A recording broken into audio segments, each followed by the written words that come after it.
నమస్తే, welcome to MNJ news. రైతులకు ప్రజలకు మెరుగైన సేవలు అందించేందుకు వీలుగా రాష్ట్రంలో సర్వే భూ దస్త్రాల నిర్వహణ శాఖ బలోపేతానికి చర్యలు తీసుకుంటున్నట్లు రెవెన్యూ శాఖ మంత్రి పొంగులేటి శ్రీనివాసరెడ్డి తెలిపారు. శుక్రవారం రాష్ట్ర సచివాలయంలో శాఖపై మంత్రి సమీక్ష నిర్వహించి మాట్లాడారు. భూభారతి చట్టంలో రిజిస్ట్రేషన్ల ప్రక్రియకు సర్వే మ్యాపులను జత చేయడం తప్పనిసరి చేశాం.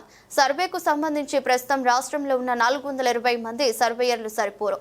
అదనంగా సిబ్బంది అవసరం. దీనికోసం లైసెన్స్డ్ సర్వేయర్లను నియమించాలని నిర్ణయించాం. ఖాళీగా ఉన్న సర్వేయర్ పోస్టులను భర్తీ చేశాం. ఎంపికకు ఈ నెల 17 వరకు అభ్యర్థుల నుంచి దరఖాస్తులు స్వీకరిస్తామని పేర్కొన్నారు. పాకిస్తాన్ ఉగ్రవాదం ఖబర్దార్ ఖబర్దార్ పాకిస్తాన్ జోహార్ మురళీ నాయక్ గారికి పట్టణ పెట్టుకోవడం. ఎందుకంటే స్విట్జర్లాండ్ కంటే మంచి ఉండే ప్రదేశం పహల్గాం, జమ్మూ కాశ్మీర్. ఆ ప్రదేశాలలో మన భారతీయులు కొంతమంది చూడడానికి పోతే పేరున పెట్టి హిందువా ముస్లిమా అని అడిగి చంపినంటే ఇది సహించరాని విషయం. మన భారతదేశంలో ఉన్న 30 కోట్ల మంది ముస్లింలు కూడా అందరి యొక్క సింధూర్ కార్యక్రమానికి మద్దతు ఇస్తున్నారు. ముస్లిం సోదరులకు కూడా మనం ప్రత్యేక కృతజ్ఞత తెలియజేయాలి. ఇటువంటి సంఘటనలు ఎప్పుడు భారతీయులందరం ఒకటే, హిందూ లేదు ముస్లిం లేదు, ప్రతి ఒక్కరూ ఏకదాటిగా మనం భారత ప్రభుత్వానికి భారత సైన్యానికి మనం మద్దతు ఇచ్చి మనం పోగొట్టుకున్న పిఓకేని సాధించుకుంటే అప్పుడు ప్రతి ఒక్క చనిపోయిన సైనికులు ఘన నివాళి ఇచ్చినట్టు అవుతుంది. పాకిస్తాన్ డామ్ డామ్ పాకిస్తాన్ భారత్ మాతాకి జోర్లు మురళీ నాయక్. మన దేశ జవాన్లకు మన దేశ పౌరులుగా మనం తెలియజేసేటటువంటి సంఘీభావ ర్యాలీలో పాల్గొన్నటువంటి ప్రతి ఒక్కరికి పేరున నమస్కారాలు తెలియజేస్తున్నా. మరి అందరికీ తెలిసిందే, అనేక సంవత్సరాలుగా మన దేశం మీద పాకిస్తాన్ వాళ్ళు ఉగ్రవాదులను పోషించి ప్రేరేపించి అనేక సందర్భాలలో దాడులు చేసి అమాయక ప్రజలని ప్రాణాలను తీసుకోవడం జరుగుతుంది. మరి ఆ సందర్భంగా ఇటీవల కూడా పహల్గాంలో కూడా పర్యాటకుల్ని అనుచితంగా కాల్చి చంపడం జరిగింది.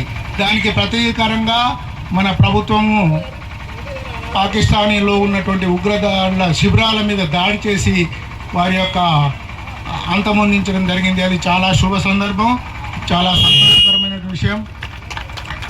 అదేవిధంగా ఇంకా కవ్వింపు చర్యలు రోజు జరుగుతూ ఉన్నప్పటికీ కూడా మన దేశంలో ఉన్నటువంటి బలము, సైనిక బలము, త్రివిధ దళాలు కూడా అనేక మార్గాల ద్వారా వాటిని తిప్పికొట్టి వారి యొక్క దాడుల్ని ప్రతిఘటించడం జరుగుతుంది. అది సంతోషదాయకం. ప్రపంచ దేశాలు కూడా మనకు మద్దతుగా ఉన్నాయి. ఆ పాకిస్తాన్కు గతంలో స్నేహంలో ఉన్నటువంటి దేశాలు కూడా ఈరోజు అరాచకాలని వ్యతిరేకిస్తూ వారికి సంఘీభావం తెలియడానికి కూడా భయపడుతున్నటువంటి పరిస్థితుల్లో మనకు అన్ని దేశాలు సంఘీభావం తెలియజేస్తున్నాయి. ముఖ్యంగా మన ప్రాంతంలో కూడా నేను పాఠశాలలో పనిచేసేటప్పుడు మిలిటరీకి అనుబంధమైనటువంటి ఎన్సిసి అధికారిగా 10 సంవత్సరాలు పనిచేశాను. మన పాఠశాల లోపల ప్రతి సంవత్సరం 100 మంది విద్యార్థులకు ఈ మిలిటరీ శిక్షణని అందించడం జరిగింది.